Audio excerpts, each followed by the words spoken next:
Hello friends, in the previous few video segments we have seen the design of a half adder and also the design of a full adder. Now even in the design of a full adder we only had to add two single bit numbers.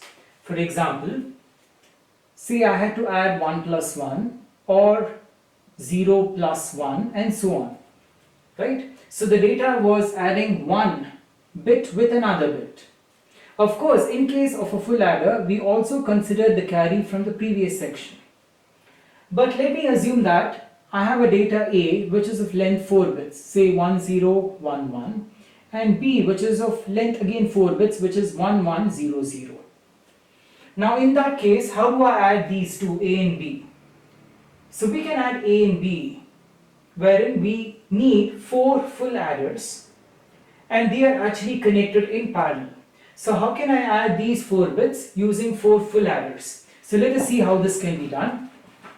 So since I have the data A and B, these 2 bits, the first 2 bits are given to the first full adder, right? So here, let this be A0, A1, A2 and A3, and let this be B0, B1, B2 and B3.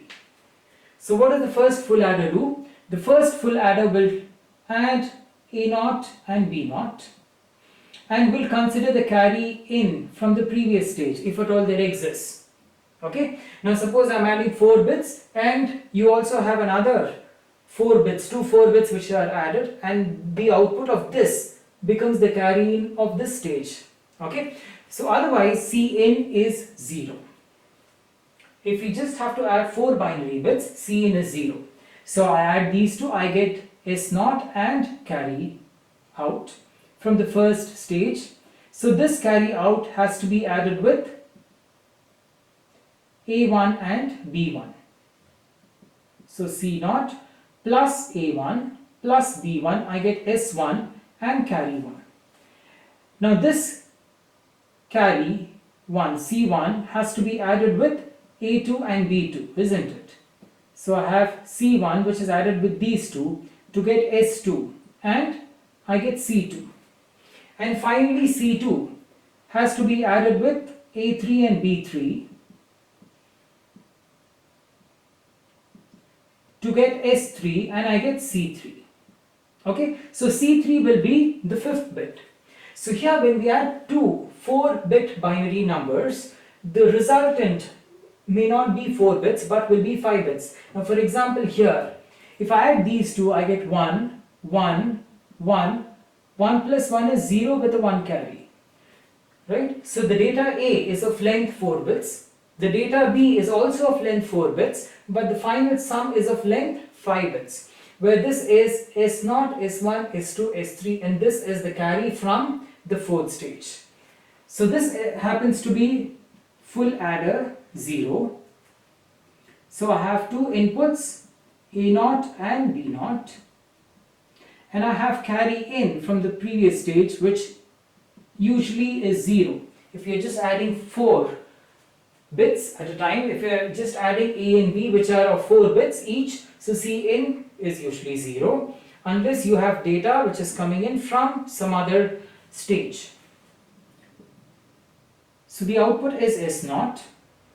And then you have C0 which is generated. Next I have another full adder. Let me call this as full adder 1. So I have A1 and B1. The 2 bits are given here. Right? And this carry out from the first stage becomes carry into the next stage here. And I get S1 which generates C1. And then I have another full adder 2. So I have A2 and B2. So therefore the carry from the second stage becomes the carry input to the third stage. So this is S2. And then I have the 4th full adder stage which is 3. So C2 which is generated from the third stage becomes the carry into the 4th stage, wherein the inputs are A3 and B3, and I get S3, and of course I have C3 which is generated. So this is the final output. So what is the final output? The final output is a 5-bit data C3, S3, S2, S1 and S0.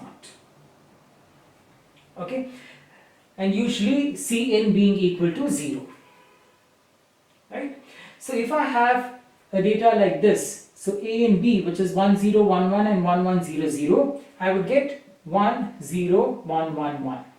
But what happens if I have a data like this, which is 0 0 1 1 and 0 1 0 0? I would get 0 1 1 1. And what about C3? C3 will be 0 here. Okay, so when you are adding two 4-bit data such that there is no carry, then what happens to C3? C3 of course will be 0. So this is going to be C3 and this is going to be S3, S2, S1 and S0. Okay, so this is as far as adding 4-bit numbers are concerned. So adding A and B, where A and B are 4-bit binary data. So what about an 8-bit binary data? Suppose A is an 8-bit data and B is 1 0 0 1 0 0 1 1. So what happens here? So in this case I can actually extend it. So instead of having 4 parallel adders, 4 full adders connected in parallel, I can have 8 full adders connected in parallel with Cn being equal to 0, wherein again I have 4 more stages. So C3 becomes the input to the 5th full adder, right? And then C4 becoming the input to the next full adder, and finally what do I get? I get C7 and then I have S7, S6 and so on up to S0. Right? So these 8 bits plus an extra bit which happens to be the carry from the 8th full adder. Right? So this is how we can actually design parallel adders using full adders. So remember, when we actually have to design parallel adders, we cannot design them using a half adder because we need to incorporate the carry from the previous stage. So you may get a question, why do I have to use a full adder? Why not a half adder? Maybe in the first stage I can use a half adder if Cn is always equal to 0. But what about this stage here? Right? So if I have 1 1, suppose this is the data. So I have 1 plus 1 0 with a 1 carry. Right? So the carry from the first stage has to be added with the data of the second stage, isn't it? So the carry from the first stage has to be added with the data of the second stage. So there is no option for the carry to be incorporated in a half adder. So therefore we have to use a full adder. So this is how we can realize a 4-bit parallel adder using full adders. Very simple circuit, and it can also be extended, as I have told you, for adding 8 bits too. So do not forget to like, share and subscribe and press the bell icon to get notifications of further uploads, and thanks for watching.